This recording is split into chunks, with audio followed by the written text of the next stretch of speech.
रतुआ के है राम तन हेरी हेरे नाहे देखी निषाद विषाद बस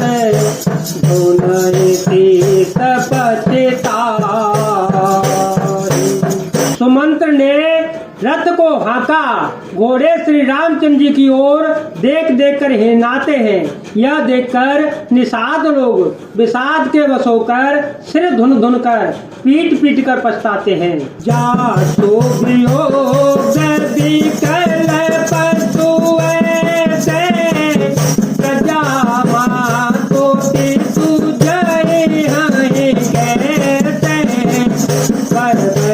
राम तुम बैठाए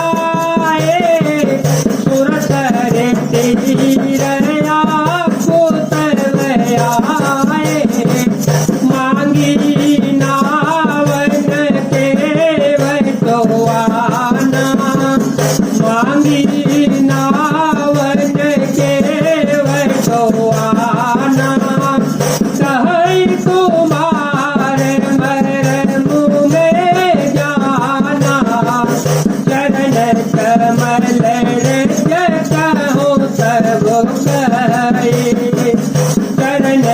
कुमार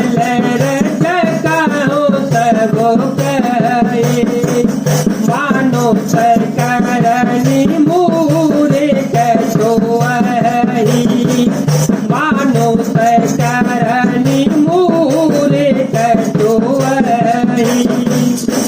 जिनके वियोग में पशु इस प्रकार व्याकुल है, इनके वियोग में प्रजा माता और पिता कैसे जीते रहेंगे।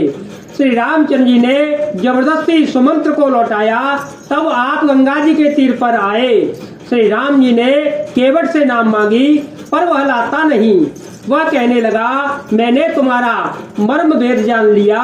तुम्हारे चरण कमलों की धूल के लिए सब लोग कहते हैं कि वह मनुष्य बना देने वाली कोई जड़ी है। नारी सोहाई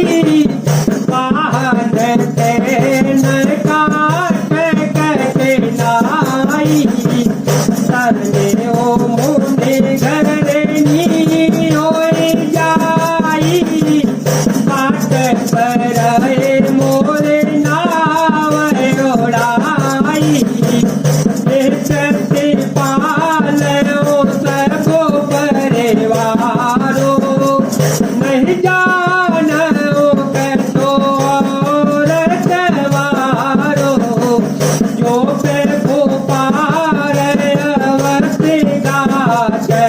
हो मोय बद पदों में पैखार मंगल भवन मंगल हारी प्रभु तो दशरथ हारी। जिसके छूते ही पत्थर की सला सुंदर स्त्री हो गई। मेरी नाव तो काठ की है, काठ पत्थर से कठोर तो होता नहीं। मेरी नाव भी मुनि की स्त्री हो जाएगी और इस प्रकार मेरी नाव उड़ जाएगी। मैं लुट जाऊंगा अथवा रास्ता रुक जाएगा, जिससे आप पार न हो सकेंगे और मेरी रोजी मारी जाएगी। मेरी कमाने खाने की राह ही मेरी जाएगी। मैं तो इसी नाव के सहारे परिवार का पालन पोषण करता हूँ, दूसरा कोई धंधा नहीं जानता। हे प्रभु, यदि तुम अवश्य ही पार जाना चाहते हो तो मुझे पहले अपने चरण कमल पखांडे धो लेने दीजिए और कह दीजिए, पद कमल धोई चढ़ाई नावन नाथ उतराई चहो मोहे राम राव रे आन दशरथ सपथ सब साची कहो परो तीर मारहु लखनु पे जब सगिन पाय पखारी हो सब लाग तो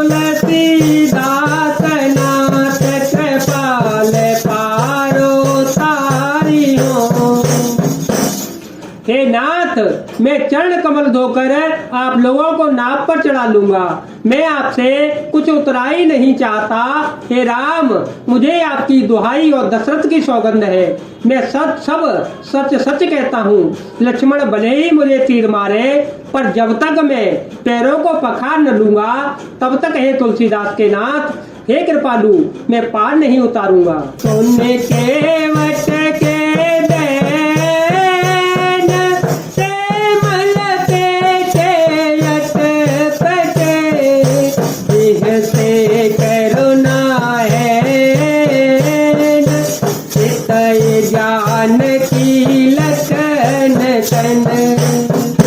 केवट के प्रेम भरे लपेटे हुए अटपटे वचन सुनकर करुणा राम श्री रामचंद्र जी, जानकी जी और लक्ष्मण जी की ओर देखकर हंस पड़े।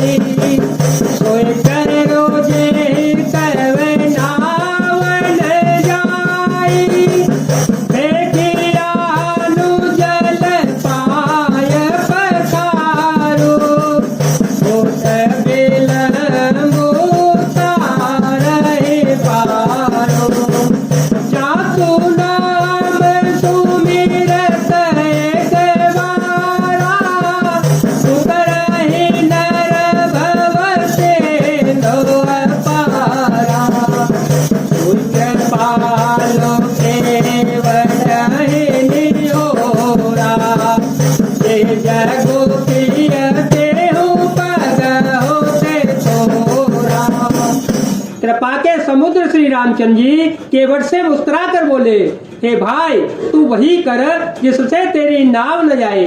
जल्दी पानी ला और पैर धो ले, देर हो रही है। पार उतार दे। एक बार जिनका नाम स्मरण करते ही मनुष्य अपार भवसागर के पार उतर जाते हैं, और जिन्होंने वामन अवतार में जगत को 3 पग से भी छोटा कर दिया था, 2 ही पग में त्रिलोकी को नाप लिया था, वही कृपालु श्री रामचंद्र जी गंगा जी से पार उतारने के लिए केवट का निहोरा कर रहे हैं।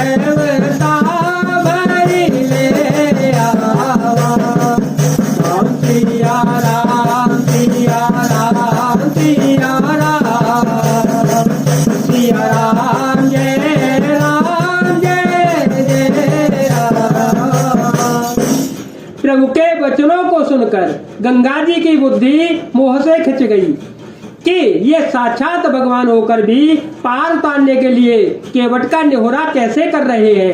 परंतु समीप आने पर अपनी उत्पत्ति के स्थान पद्मनखों को देखते ही उन्होंने पहचान कर देव नदी गंगा जी हर्षित हो गई।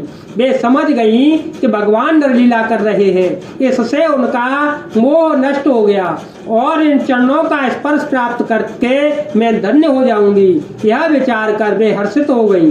केवट श्री रामचंद्र जी की आज्ञा पाकर कठौते में भरकर जल ले आया।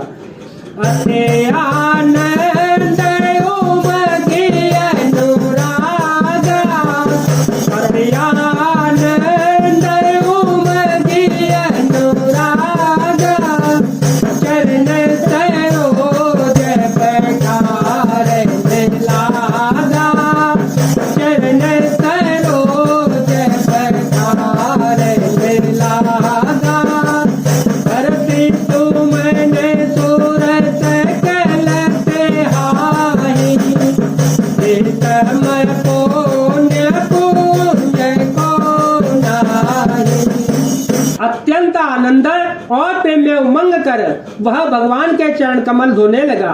सब देवता फूल वर्षा कर सिहाने लगे कि इसके समान पुण्य की राशि कोई नहीं।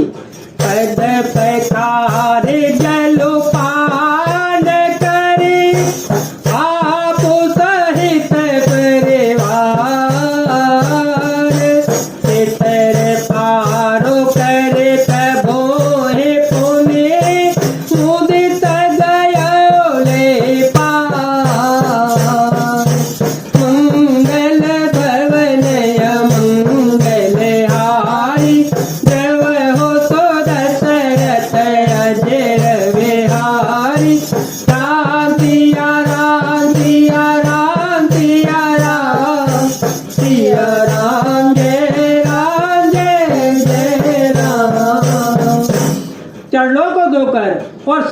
परिवार सहित स्वयं उस जल चरण पोदक को पीकर पहले उस महान पुण्य के द्वारा अपने पितरों को भवसागर से पार कर फिर आनंद पूर्वक प्रभु श्री रामचंद्र जी को गंगा जी के पार ले गया। जय जय श्री राम, जय वीर हनुमान जी महाराज।